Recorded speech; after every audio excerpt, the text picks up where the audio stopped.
What I have here is what I call the tiny basket weave stitch. If you like working in garters, it's sort of like garter stitch.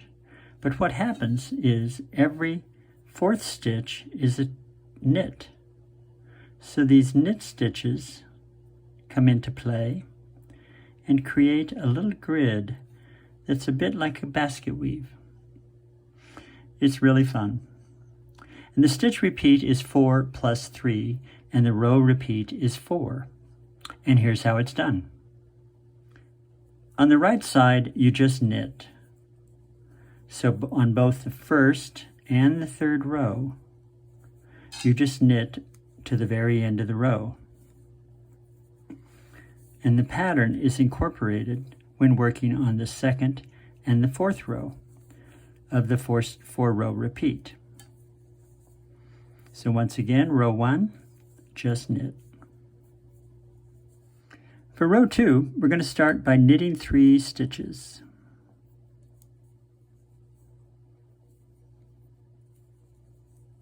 And then we'll purl 1.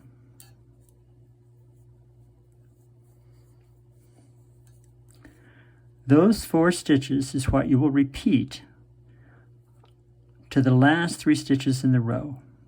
So it's a four stitch repeat, 3 knits and 1 purl. Knit, knit, knit, purl. As I mentioned before, row 3 is the same as row 1. So all you do is knit to the end of the row. Now take note in this pattern. On row 1 and row 3, all you do is knit, which is in essence setting up and creating a garter stitch. Row 2 and 4 is where the stitch pattern is developed that creates the basket weave look. And that basket weave is what appears on the right side. So now you're on the wrong side. And in row 4, what we're going to do is shift the stitch pattern over a couple of stitches. So that means we're going to start with a knit stitch, then a purl stitch, followed by 3 knit stitches.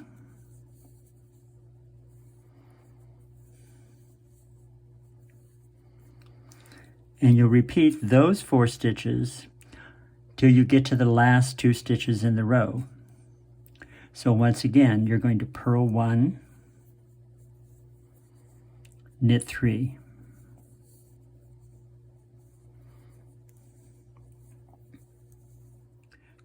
Now for the last 2 stitches, what we're going to do is purl 1 and knit 1.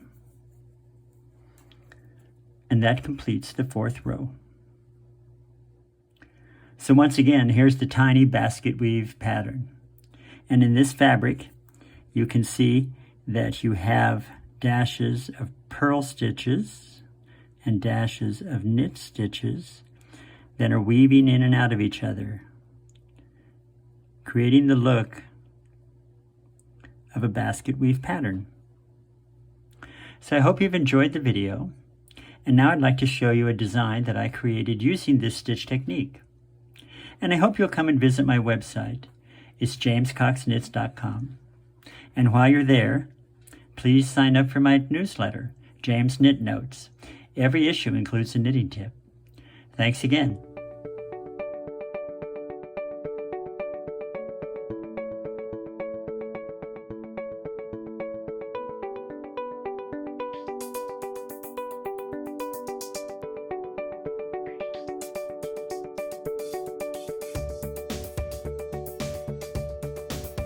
I'm James Cox, and I can't stop knitting.